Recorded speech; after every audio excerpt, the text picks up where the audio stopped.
Good evening, YouTube, Periscope, and Facebook Live tonight.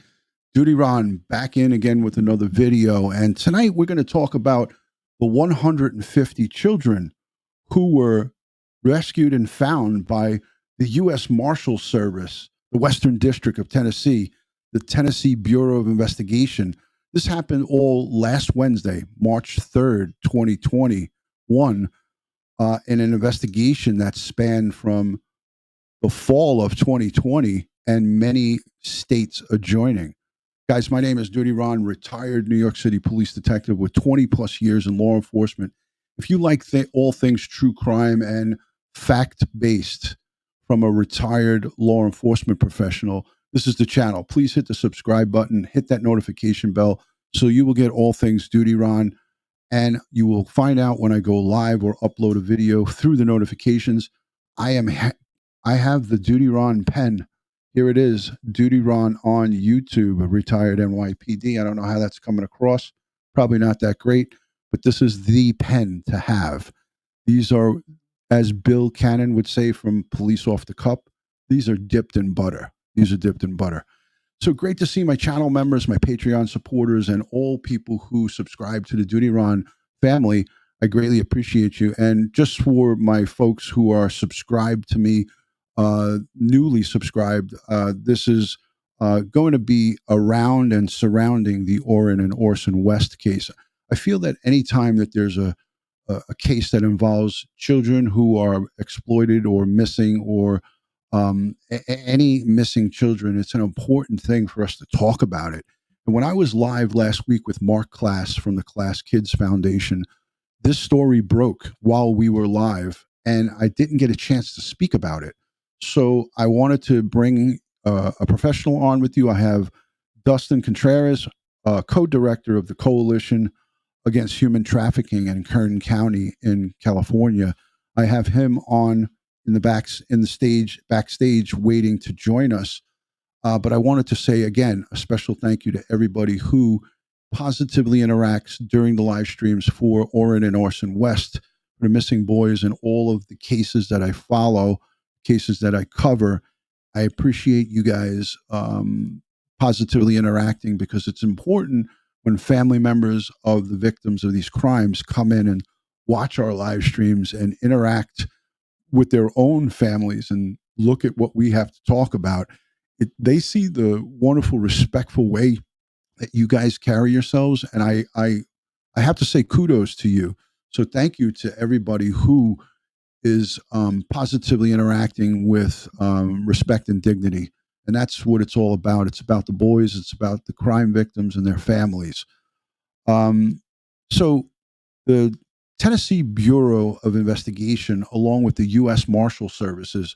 Now, for those of you who don't know who the U.S. Marshal Services are, these are folks that go out and they come out with warrant squad folks like myself, where we go and try to apprehend felony suspects, people who have committed vicious crimes in, say, your state, and then they cross state lines. Any law enforcement, local or even on the state level, we need the U.S. Marshals to go with us to take a suspect across state lines. So anytime a felony suspect crosses state lines, the U.S. Marshals, they go after them. And you don't want the U.S. Marshals on your looking for you, because if they're looking for you, you are basically up creek without a paddle. So great to see everybody joining in. I'm going to show you quickly before I bring on Dustin. I'm going to show you quickly. Actually, you know what?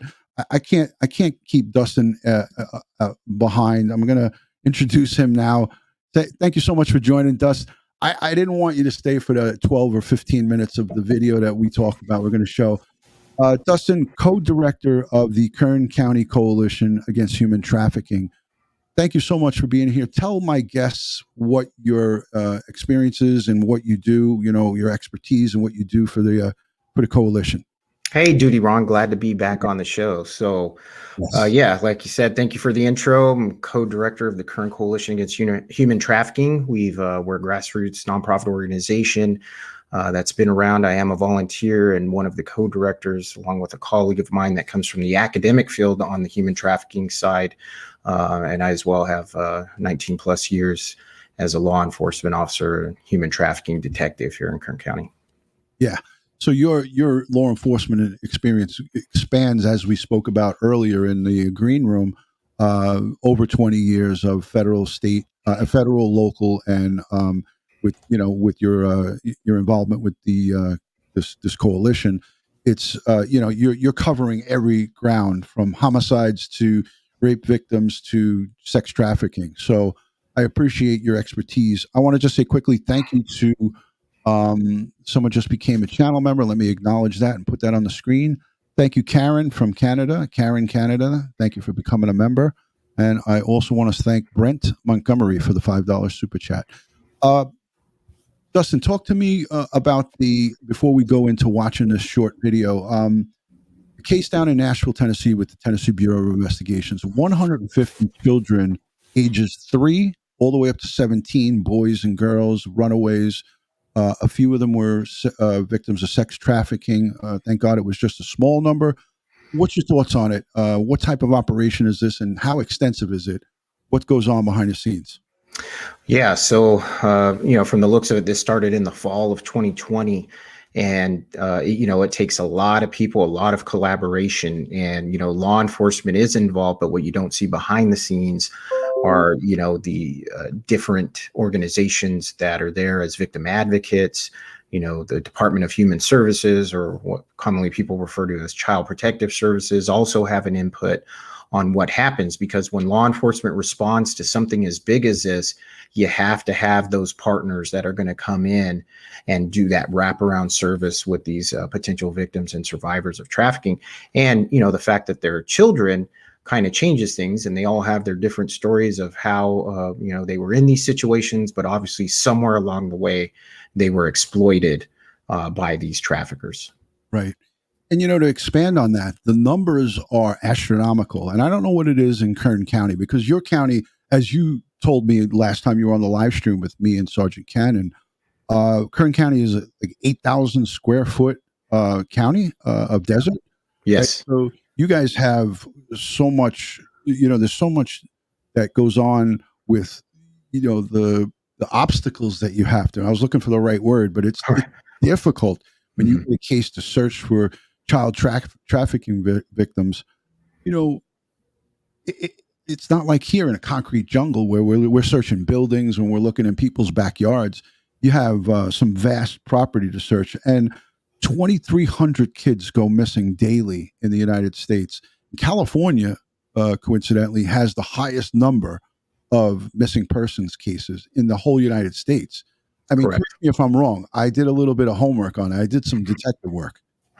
Just a little bit of detective work, yeah, and coincidentally, it has the highest numbers of human trafficking cases in the entire United States. So, it's there's a saying, in the human trafficking, anti-human trafficking world, if you scratch the surface, you'll find it. And what you saw in Tennessee was a joint operation that reached out and tried to find all these missing kids, and probably, had them targeted and where they potentially could be.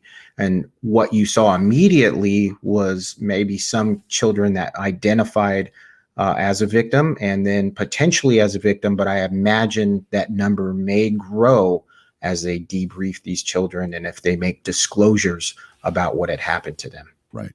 And we're going to hear in no uncertain terms from some of these directors and some of the players here in this investigation. They're going to talk quickly. We're going to listen to it. They're going to talk about ongoing investigations. And what we had happen in Bakersfield just, I think, 3 or 4 weeks ago, that was small compared to this, but it also still was a 2-year operation. I know you're, a law enforcement professional in that Kern County area there.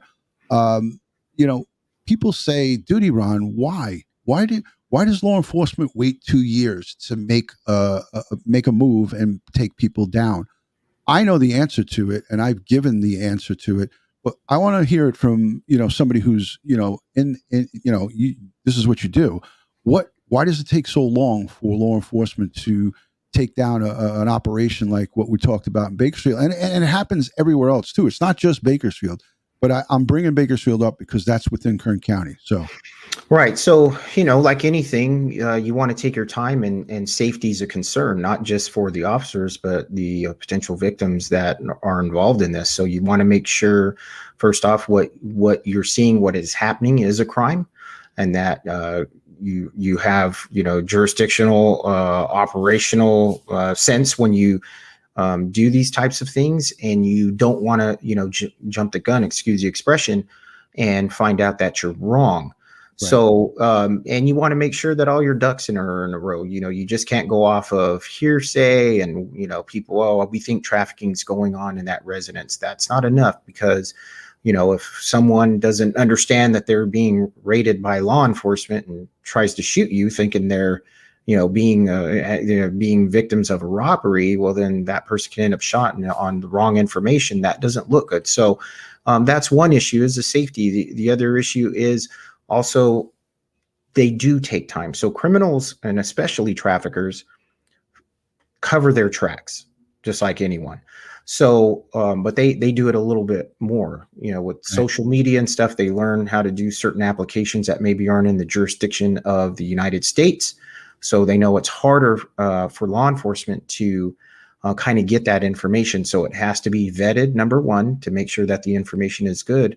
And two, the surveillance that goes into it. So any type of surveillance, if you're following someone in a car, all those things take time, and you never want to rush into a thing, or, what the old cops used to say, you don't want to John Wayne it on your own and get your partner killed or someone else killed. 100%. And thank you for that, because you couldn't have said it any better than what I would have said. It takes a long time to build substantial evidence to get these strong charges. In other words, we want to take these sexual predators, the sex traffickers, and we want to not only just arrest people that are involved in it, we want the ring. We want to take the whole ring down. So to do that, it takes time to infiltrate. It takes time to collect this data. Again, there's many people that sit at home, armchair detectives, people that really don't have a clue of what it takes to get a successful takedown of a full operation. It does take some time. And these, you're going to hear here, Tennessee Bureau of Investigations, the U.S. Marshals Service. U.S. Marshals get involved, and Dustin, you know this to be true. If someone commits a felony in California and goes to Las Vegas, and now we have to go from California to extradite that person back, who do we got going with us? Yeah, you got the Marshals. You got the U.S. Marshals. As a matter of fact, the Fugitive Apprehension Squad, the Fugitive Enforcement Division that I worked in, we had the U.S. Marshals were they were attached to us. In other words, we worked with them so much that we had a detail, the guys that were in the U.S. Marshals task force. So it was NYPD detectives, city detectives, but they had U.S. Marshals assigned to them, and they took home U.S. Marshal cars, and they were right. These are guys that had like high clearance to, you could leave the state of New York without getting the signature of the police commissioner. Absolutely. Whereas with me, when I used to do it, I would get on airplanes and pick people up. We would meet the marshals over there. So we weren't even in that graces. They would meet us there and be like, all right, listen, call me kid when you got your guy and we'll come with you. Right. So, but all right, let's watch this. It's about 12 minutes. This is going to be the news, the presser. Dustin, if you need to, if you need to stretch your legs or do whatever you got to do, we're gonna play this, and me and you are gonna come back and critique it. So I hope you guys enjoyed this. This will set it up for you, and you'll have a better understanding of what happened at over in Nashville. This was Operation Volunteer Strong. All right, Operation Volunteer Strong. Here we go, guys.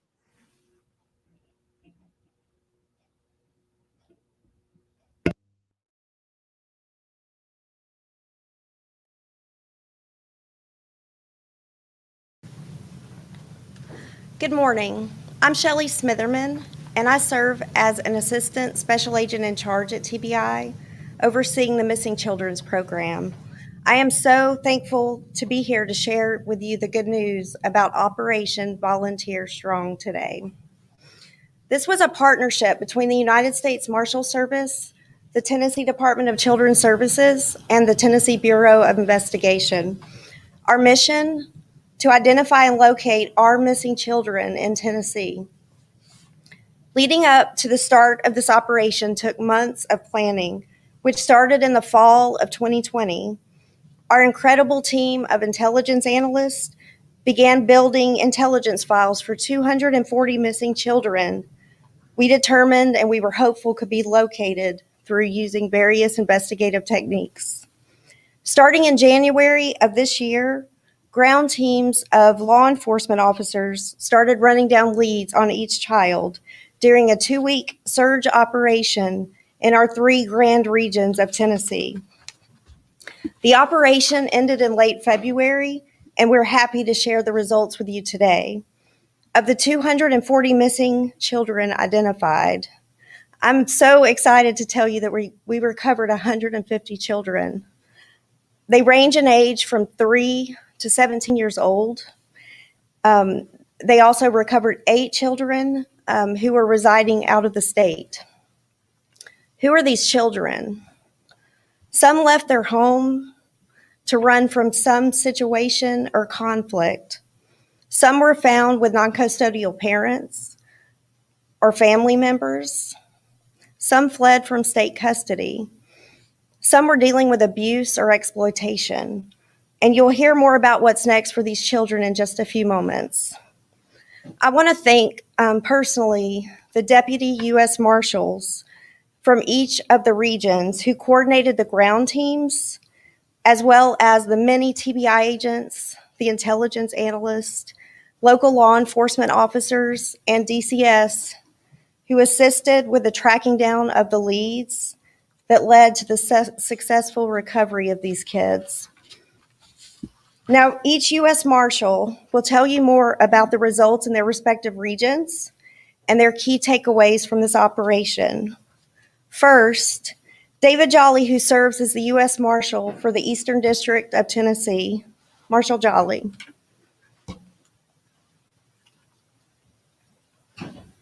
Thank you, Shelley.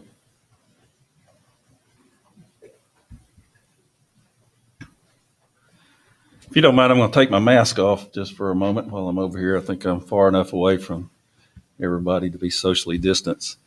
Thank you for being here today. The United States Marshals Service is fully committed to assisting our state and local law enforcement partners in tracking down and finding missing children, particularly endangered missing children. And we will do whatever it takes in our power to be able to get out there and do just that. We were given the authority under the Justice for Victims for Trafficking Act of 2015 to step into this area and be able to further help law enforcement in this respect.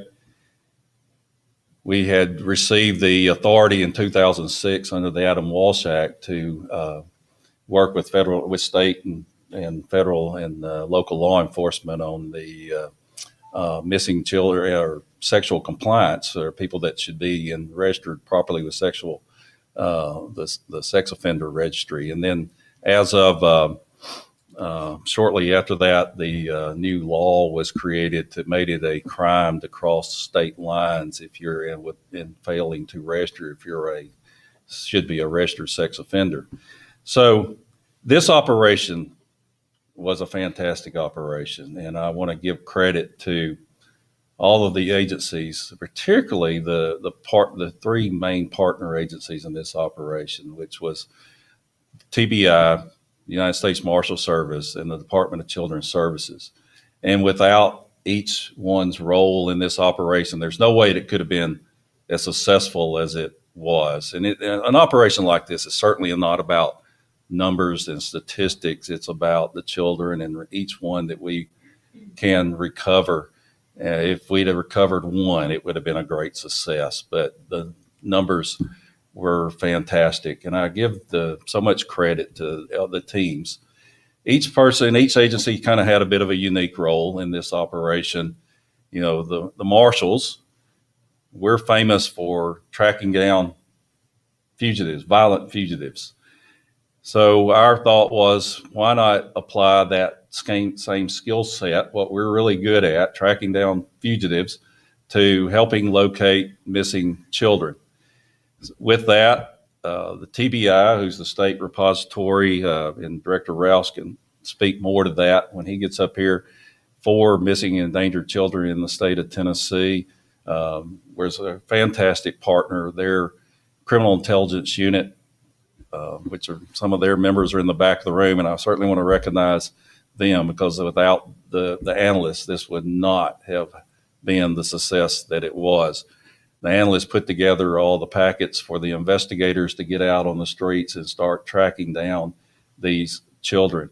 They did so with the full cooperation and assistance of the Department of Children's Services. Then the agents from TBI and the Deputy U.S. Marshals from across the state of Tennessee, all 3 state districts, Middle, East, West, hit the streets 2 weeks in each district looking for these children. The numbers are fantastic. The cases, the situations of the kids are very varied. The reasons that they were missing, it's kind of all over the board. There's a lot of different reasons, and I won't get into all of those, but a lot of different reasons that these children are missing. One of the things that we wanted to really, that we really want to focus on in trying to get involved in these is, we know from the National Center for Missing and Exploited Children that 1 in 6 endangered runaways end up involved in sex trafficking.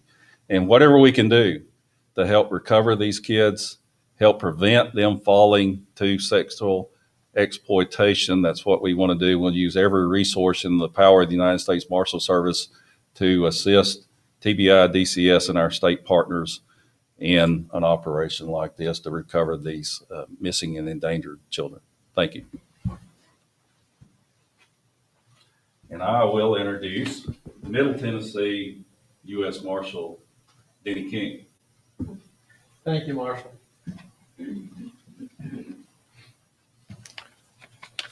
It's an honor for me to be able to join here with our partners on this operation, with Operation Volunteer Strong.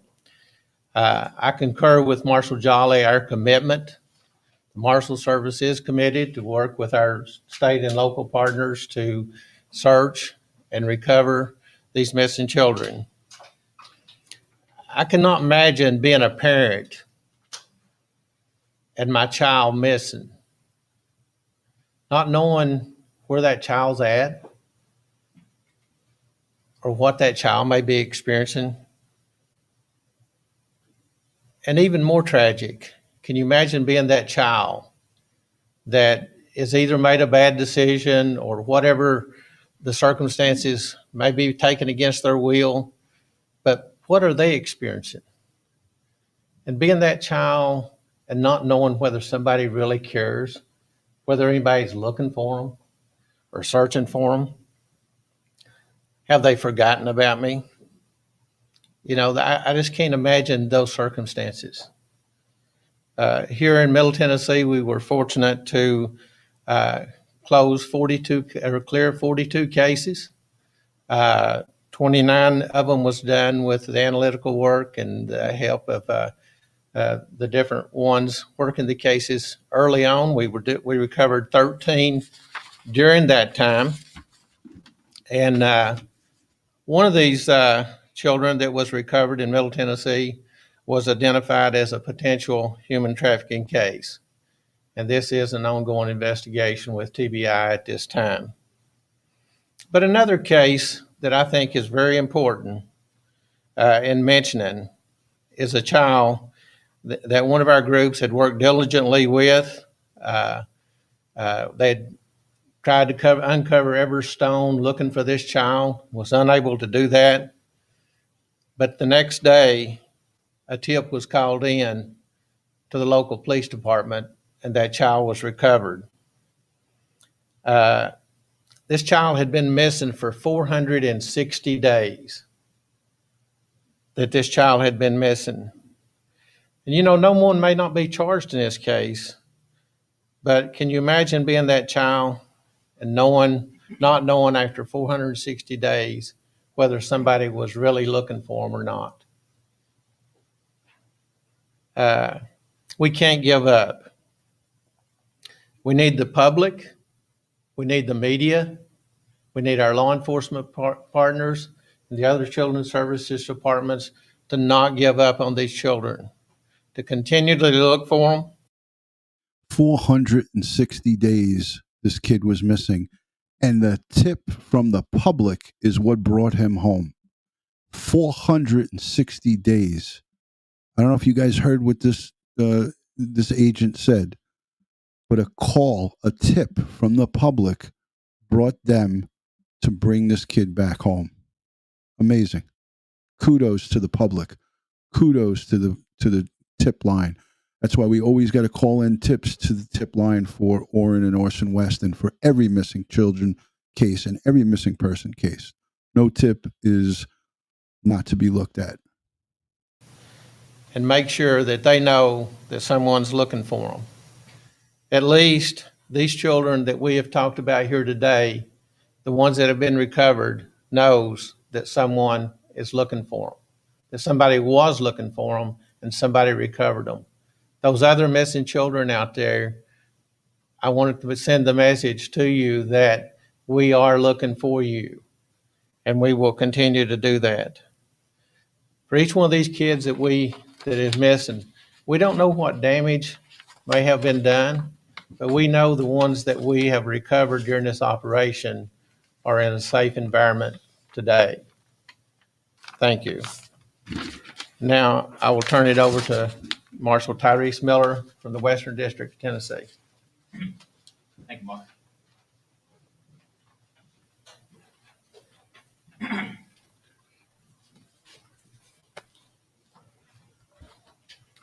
Morning.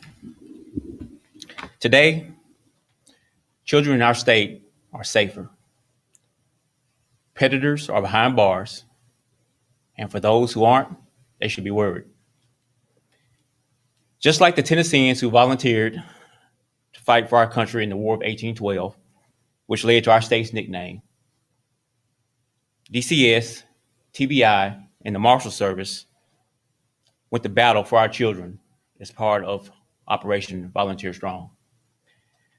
The enemy in this fight was images of empty chairs at the dinner table, vacant seats in the classrooms, and families fearing the worst for their youngest. In West Tennessee, we partner with the Tennessee Department of Correction, the Shelby and Fayette County Sheriff's Departments, the police departments in Memphis, Jackson, Trenton, Brownsville, and Horn Lake, Mississippi. And together, we have hopefully changed the course of 52 young lives. We also made a number of arrests during this operation, including the coincidental apprehension of Tiffany Moore, who was wanted for attempted carjacking in Memphis. Our search was not limited by state lines. Wisconsin law enforcement assisted us in recovering a Brownsville boy in their state, and also a missing girl from Memphis was recovered in Georgia. Additionally, we located a missing girl from Iowa in a motel in Horn Lake, Mississippi, about 18 miles outside of Memphis. There were indications of human trafficking, and that's an ongoing investigation by the Horn Lake Police Department and the FBI. We also found a missing Nebraska girl in a Dyersburg motel. The man she was with, Austin Swatter, he was wanted on a Nebraska warrant for terroristic threats and unlawful use of a firearm to commit a felony. It was our pleasure to help him find his way back to the Cornhusker State. And during our unrelated fugitive investigation, we discovered a juvenile wanted for a violent crime in Shelby County was actually a missing child from Alabama, and he was recovered in Arkansas. These are just some of the success stories from the Western District that highlight the collaborative effort in which our teams worked. That team effort was especially evident just last week when a teen was reportedly abducted by her ex-boyfriend from her home in Memphis. The Memphis Police Department activated their child abduction response team and notified TBI. Agents and marshals assigned to Operation Volunteer Strong were able to respond. With an active arrest warrant for the ex-boyfriend, marshals were able to do what we do best, find a fugitive. After conducting skillful interviews, marshals located the suspect, Manuel Lopez, and he led us to the team, who was found uninjured in this dilapidated garage. Lopez faces charges of kidnapping, stalking, and domestic assault. Thanks to quick and collaborative work, 6 hours after the abduction and 3 locations removed from the crime scene, an abducted, endangered child was found. And I believe this was possible because Operation Volunteer Strong was underway and our team was ready to react. So we are grateful to be a part of this effort, but our work is not done. Our commitment to bringing our children home will never end. And at this time, I'll turn it back over to Josh. Thank you.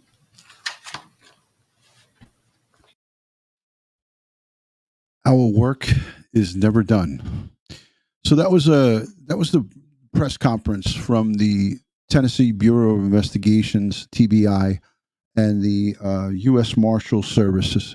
For those of you who are joining in, no sincere and classic have not been found. That's not what the title is of this video. This live stream is to show you the work, the hard work that's going on our federal law enforcement partnership, the Bureau of Investigations, the State Bureau of Investigations.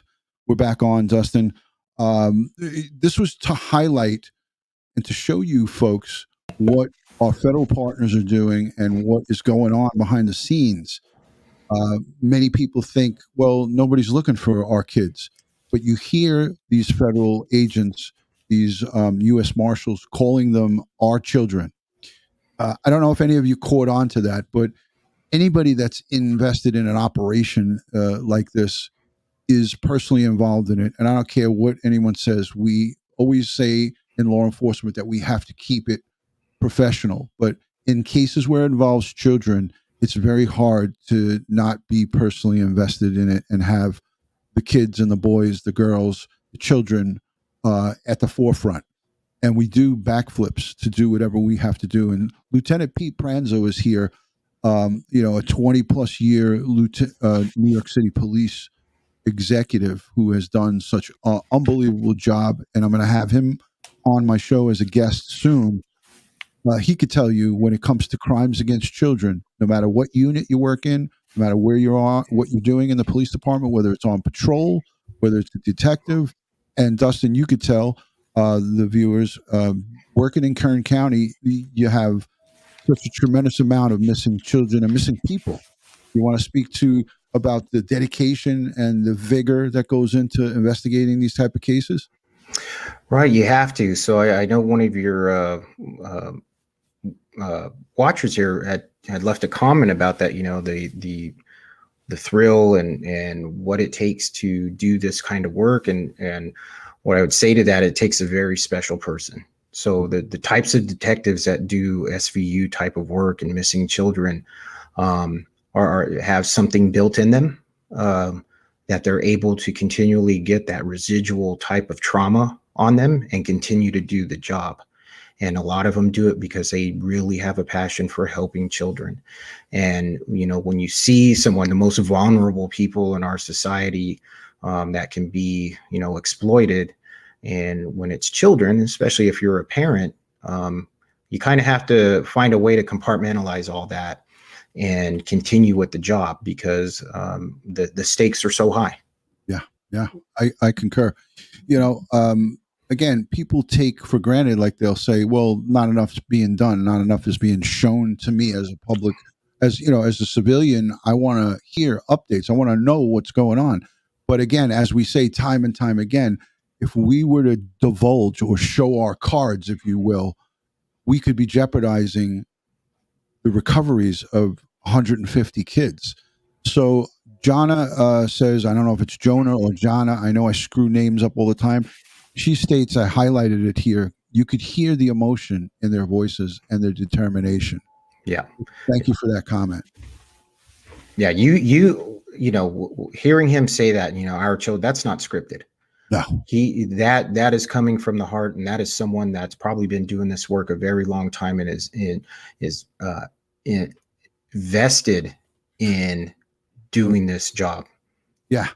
Hey, I wanted to ask you, Dustin, a lot of people say that, the speculation with the boys, with Sincere and Classic Orrin and Orson West, a lot of people feel like they were trafficked or snatched up by just a random person.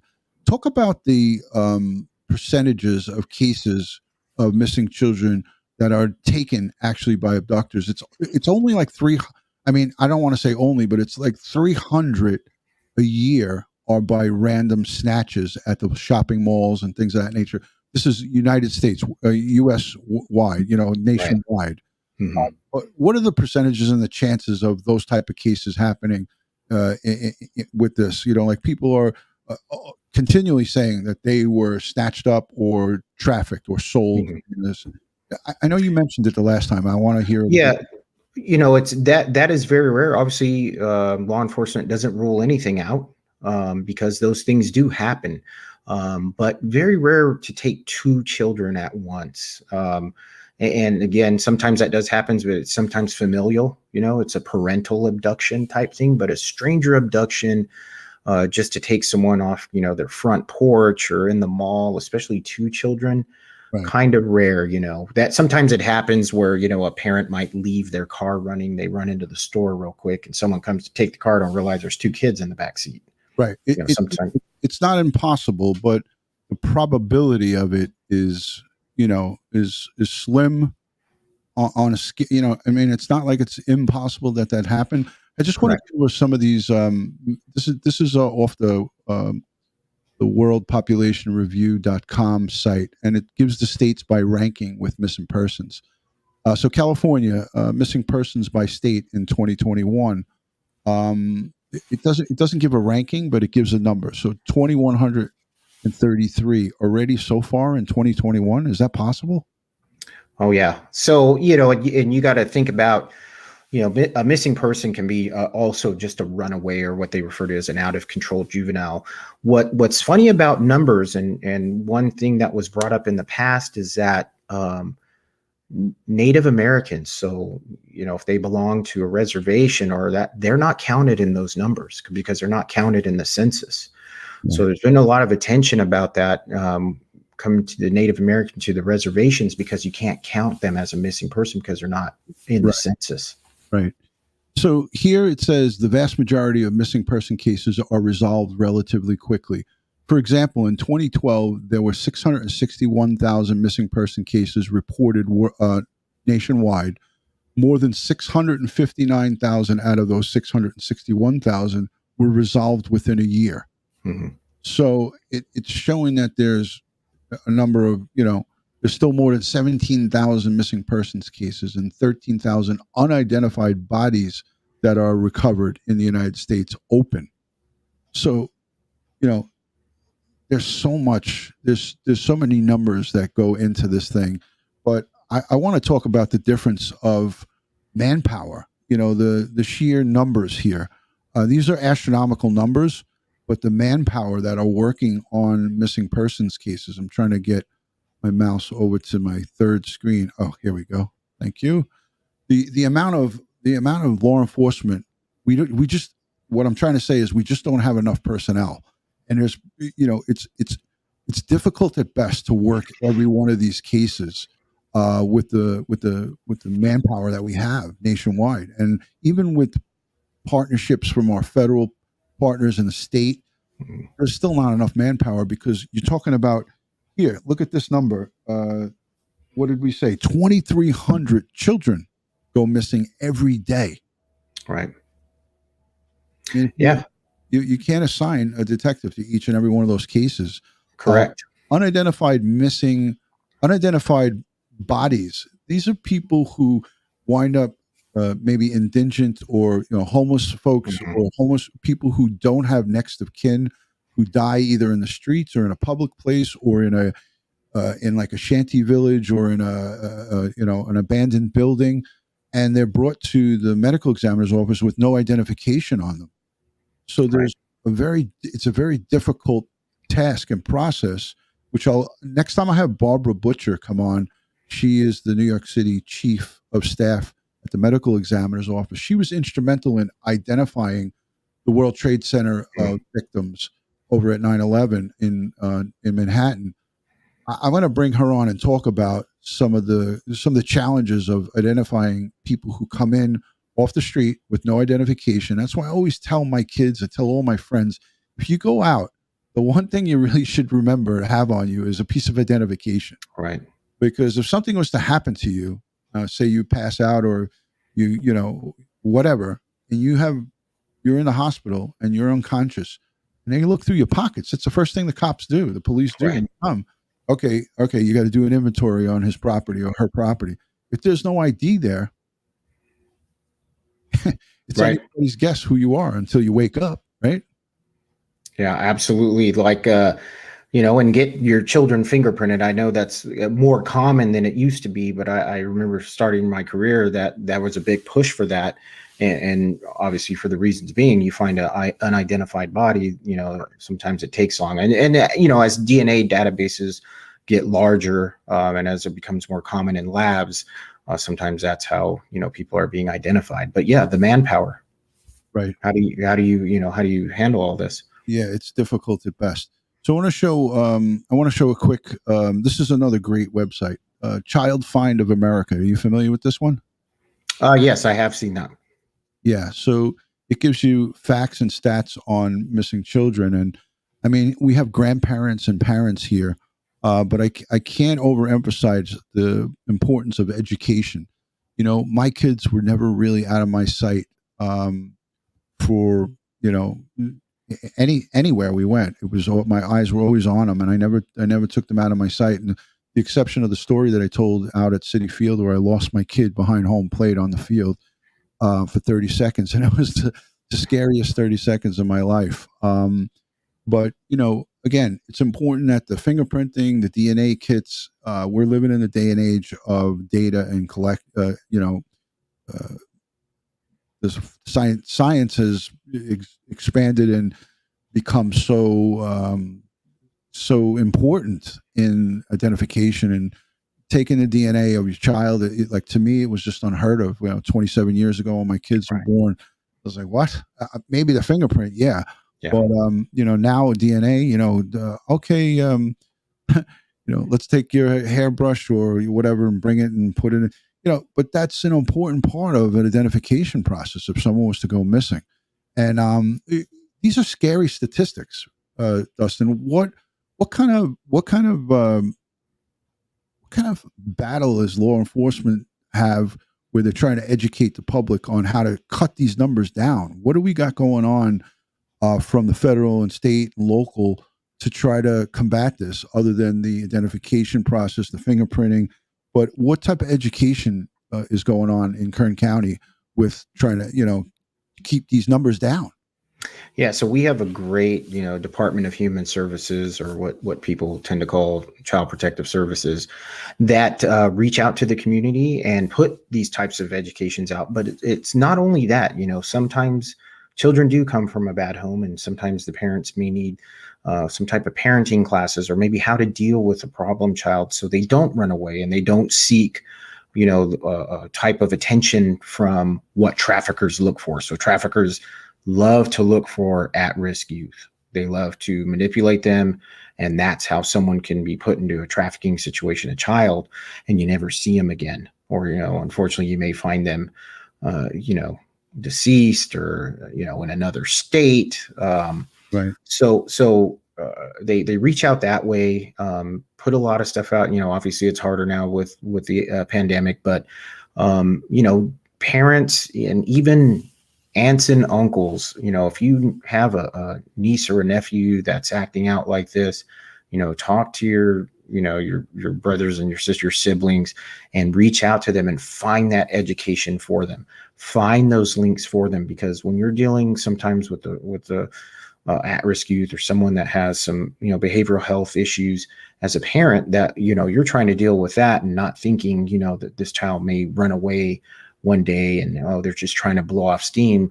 But what you don't know is that that trafficker is looking there to then use, the bad situation at home and kind of present a life that may appear better than what they're in, whether it's poverty or whatever the situation is, and then exploit them.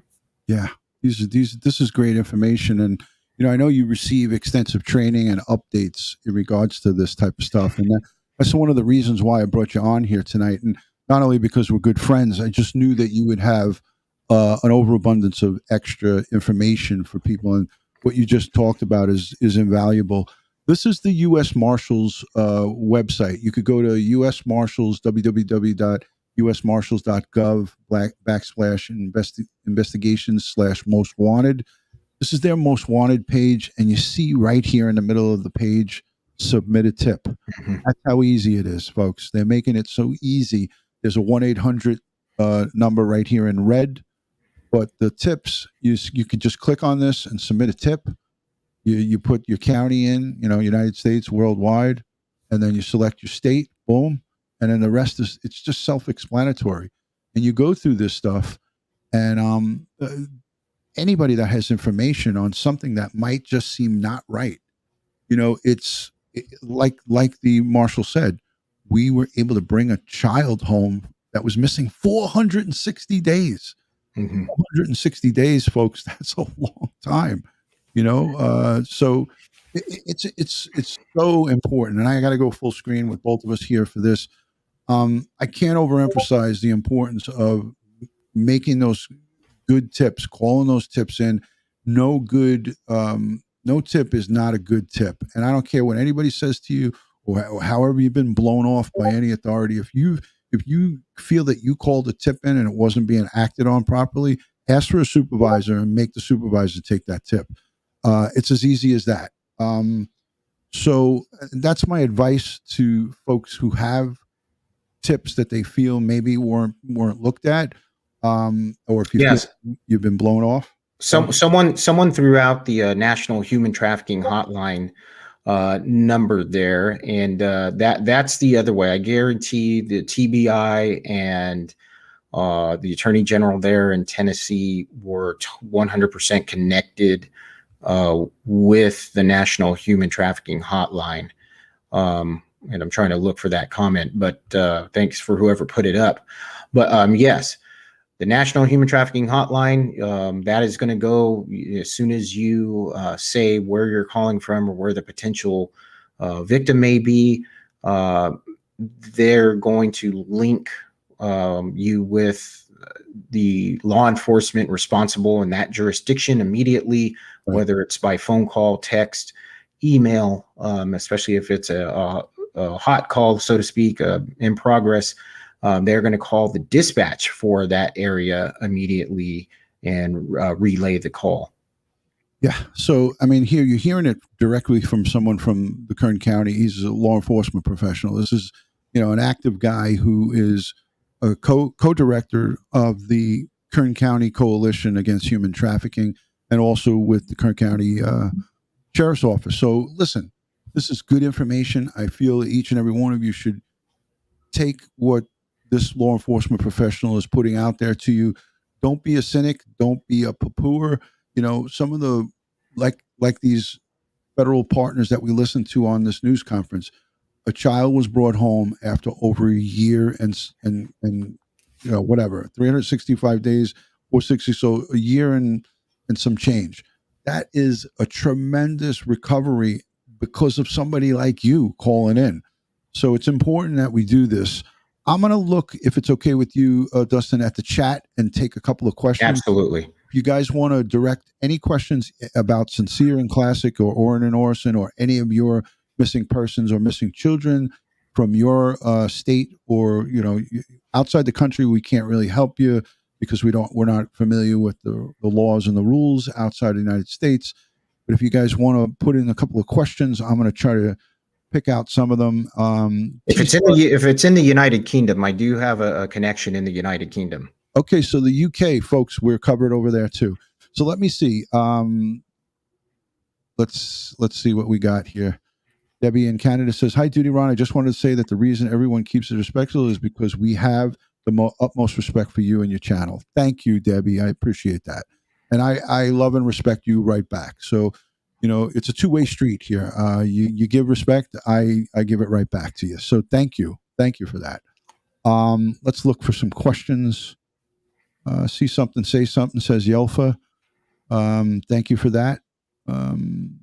Let's look. I always love when I put out the call for questions. Sometimes the questions come in a little bit late. Like, I don't know if it's delayed. When I was 7, someone asked me to get into his car because he had some candy for me. I ran all the way home. Thank God you did that, Garden Girl. It sounds kind of cliche, but anything on that tip-wise, Dustin, if that was to happen, immediately get on the phone with 911 and run as well? Absolutely. Yeah, that's something that I would definitely reach out to local law enforcement and catch that person in the act. They may catch him while he's trying to, offer someone else some candy. Right. Exactly. Because these freaks don't stop. They don't give up. Yeah, they don't. That's funny you say that. They don't, get scared off immediately. They continue to try to, and we've caught so many in the act like that. Because someone called. What about that show To Catch a Predator? I mean, I thought that was a great show. And that was, I think, on ABC. Linda Cormier from Canada says, "What do you think happened to the 2 boys missing?" Linda from Canada, very respectful, very great channel participator. Good question, Linda. Yeah.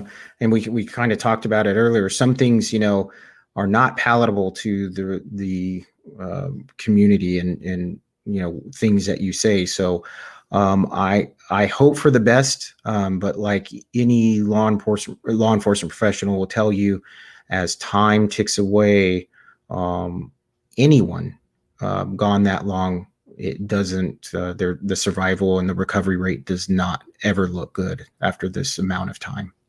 Yeah, it's difficult at best when you're looking at 70 plus days.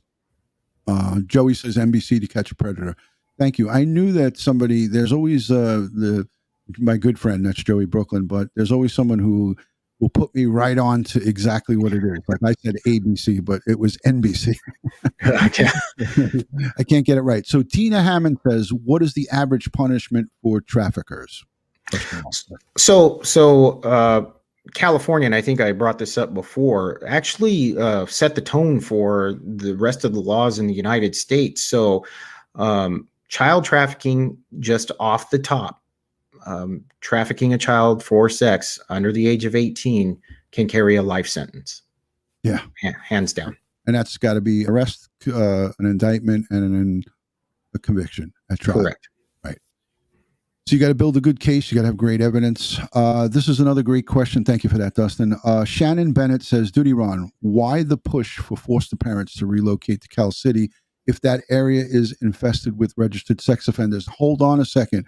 Before you answer this, Dustin, it's not just her. I get sometimes dozens of these questions on my website, and I can't answer every one of them, so I apologize to everybody who sends them in, especially if they're redundant.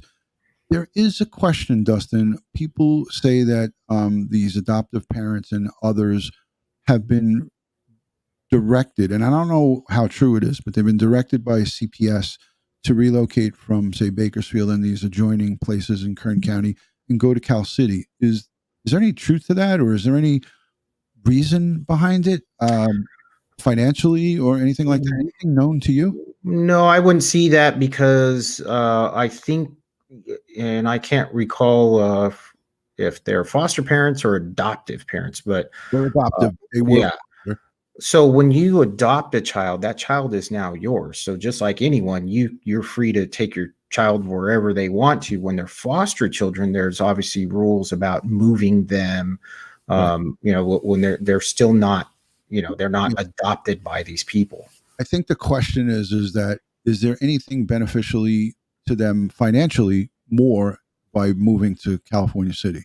No, doesn't make sense to me. No, I wouldn't see why. I mean, just like if I moved my family right now, because they're not foster children, right? They're my children, to Cal City. I mean, maybe lower, the rent may be lower for a bigger home. Right. No, but that wouldn't do. CPS wouldn't tell you, hey, you can get cheaper rent. Anyways, okay, thank you for that. I didn't think that there would be an answer to that.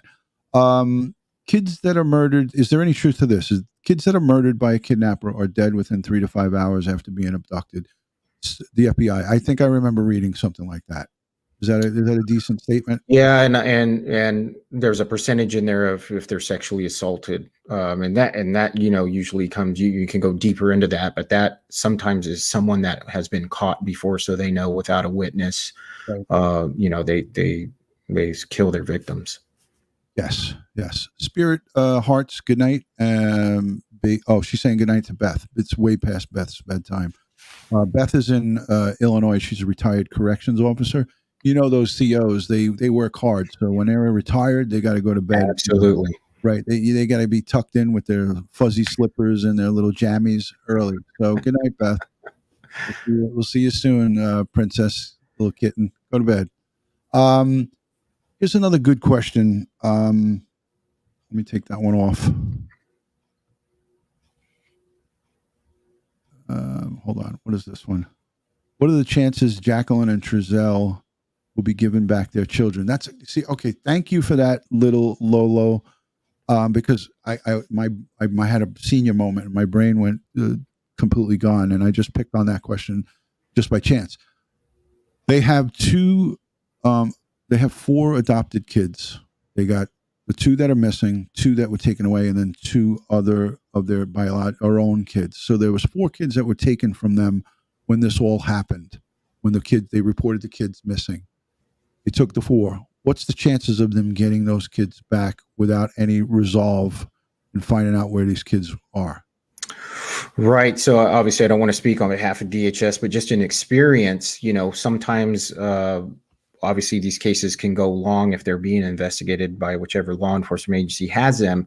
And in that time, if they petition the court to get their children back, sometimes they do, sometimes they don't. It depends on the allegation. Right now, as we see it, out in the media, that this isn't, a homicide investigation. This is just a missing persons investigation at this point. So, and then maybe they voluntarily, don't want to have their children with them. There could be all these things, but obviously that's all confidential because it does involve children, even their own children or their adoptive children. So, if they have good attorneys and their attorneys can petition the court and make an argument, then I would imagine they could get their other children back. But it's obviously on a case-by-case basis. But because of the media attention, because, shows like this, I think it keeps it relevant and keeps eyes on, this case in particular. Right. I agree. And I think that I'll add a little bit to that. I think that there's some extreme factors that may come into play. In other words, Bakersfield and the FBI, they're not exposing their cards to us, obviously, to the public. But behind the scenes in a courtroom, in the judge's chambers, or in a closed hearing, they could potentially expose where they're at in this investigation. And unbeknownst to all of us, it could be on to some type of criminality, but they just can't prove it, or they just don't have enough evidence at this time to actually get out those cuffs and click them. So if that, in fact, is on the table, they will not get those kids back until these investigations completely closed. So there may be a chance that they do get them back, and there may be a chance that they don't, based on what I just said. And I think you can agree with me on that. If there is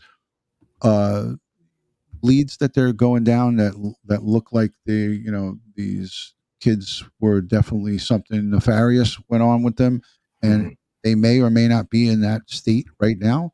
Right. But at the end of the day, the biological kids or the adoptive kids, if these parents are, the law enforcement believes that they're responsible for the disappearance of these kids, then you can bet your bottom dollar, because of liability reasons, they're not going to give any kids back to them, because the egg will be on their face if something was to happen to the remaining 4 children as well.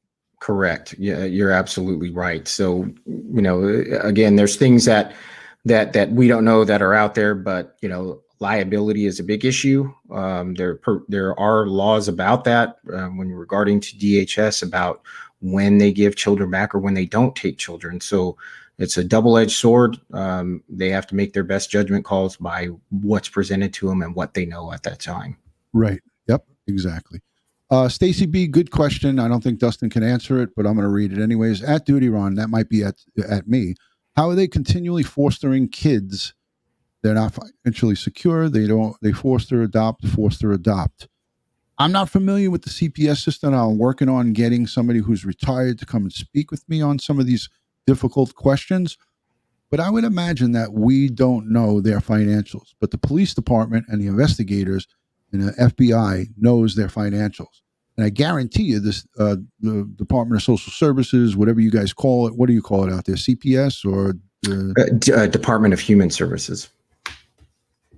DHS. So DHS, I can guarantee you, has a case file on this family. And they have to meet checkpoints and meet criteria to have kids put in the custody of the West family. So unbeknownst to all of us, they may have shown or proved on paper that they were having income to support these children, because I could tell you that as much as everyone thinks the system is corrupt, and there's a lot of people, Dustin, and I'm going to sugarcoat this because I would say there's a high percentage of people from that Kern County area that don't have good things to say about Department of Child Protective, whatever it is, Department of, they have zero confidence in them, and especially with this case. Now, I know that there's a ton of people who say the police are corrupt and police don't do their jobs, and those are most of the people who I block here, and they just aren't really welcome. I have to say that I don't think the Department of Social Services or Child Protective Services in the business of selling and buying and gaining profit off of children or sending children into dangerous situations. However, it happens, right? Mm-hmm. So maybe some of these families are good actors and are able to meet those criterias and show these workers that, hey, we have a comfortable, good home. And then the kids, in fact, get there, and then it's a house of horrors. Does that happen? Yes, it happens. But when the process is going on, Dustin, some people are good at pulling the wool over people's eyes. We see that Trezell and Jacqueline West are really horrible at telling a story at a press conference. They're really horrible at telling a story about how their kids went missing. But when they went to go and apply from foster parents to adoptive parents, they were able to put on a Academy Award show. You know, they were able to pull a Governor Cuomo, who we now are seeing is going to wind up being impeached because of his sexual advances on all of his staff.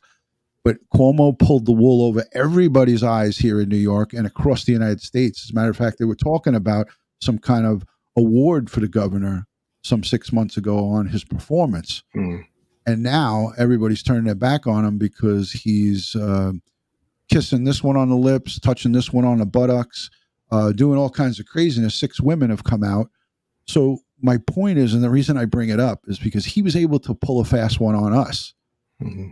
That doesn't mean that any adoptive families or parents, the West family, the West grandmother has adoptive kids. And everybody's now saying they're adopting kids for money. They're taking fosters in for money. It's the kids for money thing. But right. They met the criteria for these caseworkers to sign off on it. They didn't just sign off on it and say, oh, yeah, Jacqueline, your mom works for because there was also another question. These are like 12-part questions that I'm getting into.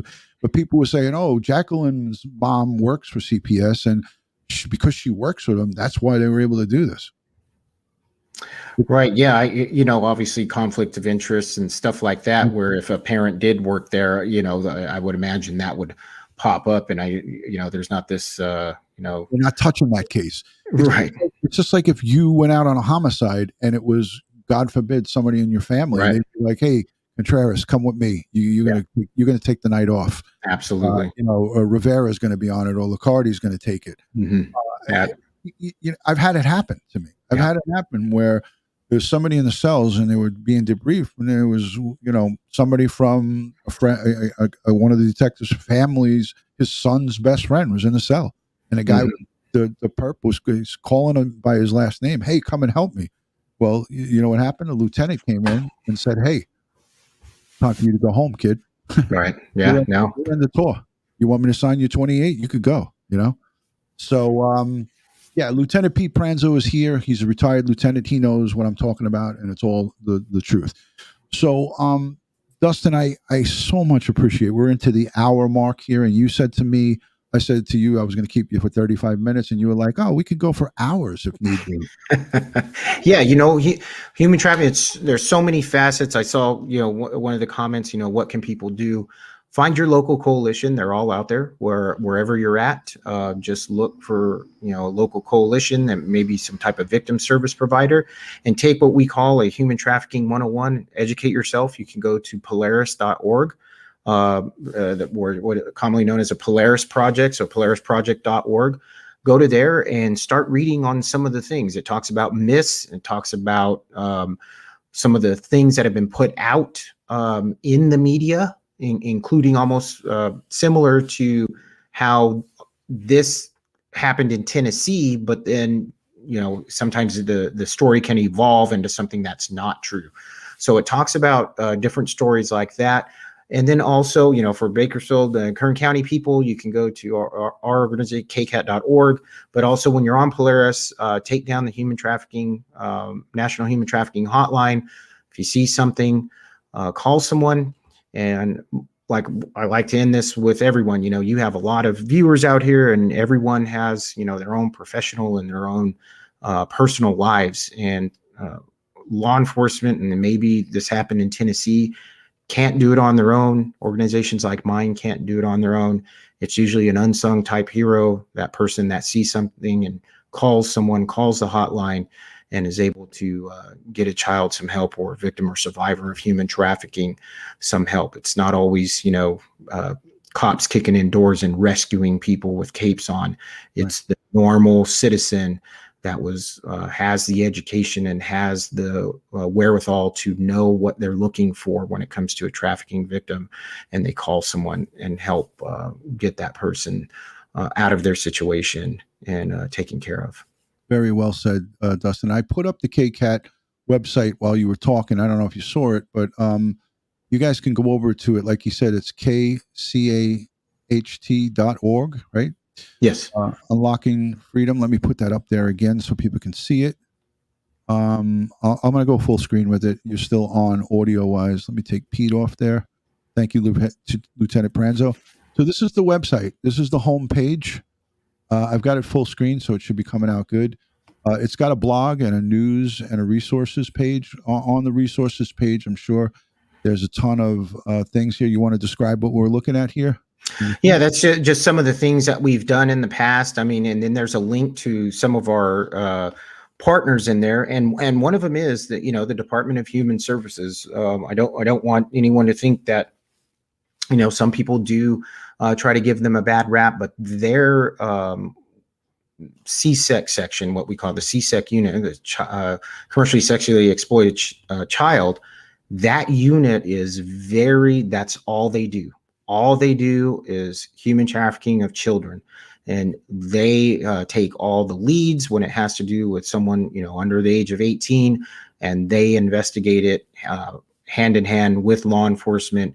And then they also do the follow-up services, which are very important because you're unraveling a lot of trauma, and you need well-trained people that are going to do that. And that's what our DHS does. That's what our other partners do, and our faith-based organizations. I mean, we can't do anything without all the partnership that we do. And that's what our organization, KCAHT, does. It brings everyone to the table so that when we do have a victim or survivor of human trafficking, we're able to give them the best services and connect them with the services that are specific to them. You guys have a Facebook page too, it looks like here. So you guys should go over to the Kern Coalition Against Human Trafficking Facebook page as well. And it looks like there's an extension of your page here. Registration for Eventbrite. And it's a whole bunch of Yeah, that was a local. We had a Return. kind of webinar where we had some training where a judge from Colorado spoke to his research on human trafficking. He's wrote a few books, so very good guy, down to earth. It's hard for me to not call him Judge or Your Honor, to call him by his first name, but seek out some of these speakers. It takes that one time where you really find out what human trafficking is. And then as you start to peel back the layers of that onion, like any good investigator would, citizens can do this. And again, it's the unsung hero that's going to break the case. Yeah, tremendous. I couldn't have said it any better. And you're right about that. The unsung hero. These are, this is what law enforcement and all organizations, we rely on the public. We rely on that little piece to crack open a case. Thank you, Nancy Riddick. Thank you to everyone who has become channel members here. Anyone who has given super chat. I want to just say a special thank you to the replay viewers, the folks that always come in and leave comments down below. We had over 500 people here watching for the whole hour. So there is a big interest in this. And, this directly correlates to our missing boys out of Bakersfield, no longer California City. I said it all along, and so did Detective Sergeant Bill Cannon. I don't think they ever made it to California City, and that's my professional opinion on it. It doesn't necessarily mean that's the fact, but I feel that they went missing out of Bakersfield, and now you have Sergeant Pear. Is that his name, Pear? Pear, yes. Yeah, he seems like a tight guy, like he knows Good his guy. He's a details guy, and he dots his I's and crosses his T's, and that's just my take away from him. He's tight. He's got all his stuff tightened up, and they're doing a lot of work on this case, as we saw on Saturday. Your guys from Kern County, the search and rescue folks, were out there, and the commissioned and non-commissioned officers were out, and it looked like they did that complete line search. And once I saw that, I remember in my own training that when you do a search, you fan out and you get your guys and you go right straight into the field. And that's what they did. Do you know if there was any cadaver dogs involved in there? Probably, right? I would imagine the search and rescue, if they're, obviously it's not going to be operational canine dogs. It's going to be any type of dogs that are going to pick up any type of scent, whether it's a cadaver dog or any dog that, that can maybe pick up a track. Who knows what they were looking for? Obviously, I'm not privy to the investigation, but I will say this, you have top grade law enforcement men and women over there with the Bakersfield Police, and working in partnership with the search and rescue from the sheriff's office, along with, the local partners and the federal partners. You got real top investigators over there, and I'm hoping they bring this to a conclusion. Yeah. And as Sergeant said, Sergeant Pear said, these are our boys. And I love that he made that reference, because it's just a testament to how invested we get, how emotionally attached as parents, as non-parents, as uncles, stepfathers, stepdads, or, however you want to refer to them. Most law enforcement have connection to kids. We're here to help kids. And when it comes to looking for missing children or something that was, done nefarious to them, we go to and unturn every stone. No rock is left unturned. So that's how it goes. Here's a question from Stacy. She added you. Wow, I like that. That was good. At Co Director Kern County, you're a great guest, very informative and knowledgeable. Come back again. Stacy B gives you the seal of approval. Thank you. Yeah, I know. I appreciate that. I see Joey Brooklyn also gave me. Yeah, Joey Brooklyn's famous. So yeah. Yeah, Joey Brooklyn. I take that. But yeah, thank you, Stacy. I appreciate it. Yeah, it's a passion. It's something. Service to others is a big thing. You're talking about Sergeant Pear. fellow United States Marine, and that's the one thing that we're taught. We're taught service, and we complete the mission, and we do it until it's done. Thank you for your service. And could we talk about some of the signs in the background there behind you, or you don't want to get into what's happening? Oh no, I mean, this is South Africa there. I see. Yeah, there's little. I collect, antiques, that's kind of thing. This is my old partner and I on a Marine Corps, I think. Yeah, and that's my Marine Corps. This is the National Academy from the FBI. Someone asked me about that. Actually, my old boss did, and so a lot of things I do if I go. Let me go full screen. Excuse me. Go ahead. If I find things that people are throwing away or in an antique store, almost like an estate sale. And if they have any type of military or law enforcement type, so this thing, you've had to attend the National Academy, which is a law enforcement academy put on by the FBI for civilian leaders within law enforcement. It's usually chiefs that go to this and high-ranking law enforcement officials. And whoever this gentleman was, it has a name on the back, but I think I've tracked down to who it is, and I return these things to their family. I found a lot of what we call, for people in the Navy or if ever been on a ship, shell backing certificates that I've located and returned to decedent's family from all over the state, usually down in San Diego. So if I see it, I collect it, I keep it where I can see it, so I don't forget to keep doing that research in my off time. To locate them, and that's like I said, my partner back there. So I like to give a background, but we'll change it up a little bit. All right, listen, we can't tell your significant other, but Yilfa says, and she concurs, that you're handsome. The camera adds a few 100 pounds. I'm trying to slim myself down. The ladies, you're a favorite with the ladies. Maybe I should just let you take over a Dutyron live stream one night. There's no way I could do what you do. Your show, watch it all the time, and even all your guests are top notch. So good on you for doing something like this. True. You talk about true crime. You're talking from the truth, and you have all those years on the job, and what you say transcends all the way here to California, and it's good to hear it in a different language. I got my friends from the Marines that were from Manhattan and talked to me all about upstate and New York and the difference between Manhattan and the boroughs and everything else. So I mean, listen, I appreciate that. When I became a police officer in 1991, we had 2,200 homicides in the city of New York. Okay, so in the 5 boroughs, that's Manhattan, Queens, Brooklyn, the Bronx, and Staten Island, we had 2,200 murders happen in 1 year. And then the next year in 1992, I think it was like 1,900 and change. So our homicide detectives in each precinct were catching like 6 a week homicides.